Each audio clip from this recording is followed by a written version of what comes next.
Nakiisa ang kapulisan sa paghahanda ng food packs para sa mga pamilyang posibleng maapektuhan ng Bagyong Paulo.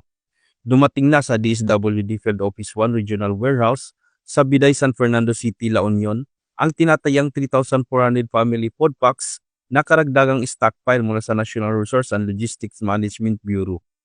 Bago ito ipamahagi, isinailalim muna sa masusing quality inspection ng tinaguriang Angels in Red Vest ang mga food packs upang matiyak na nasa maayos na kondisyon ang bawat isa at handa nang ipamigay sa oras ng pangangailangan.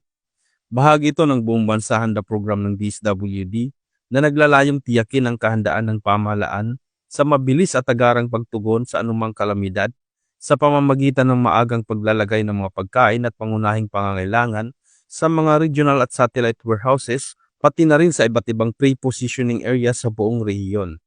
Isang malinaw na patunay na sa pagtutulungan ng kapulisan at DSWD, mas napapabilis ang paghahatid ng tulong sa mamamayan, lalo na sa panahon ng kalamidad.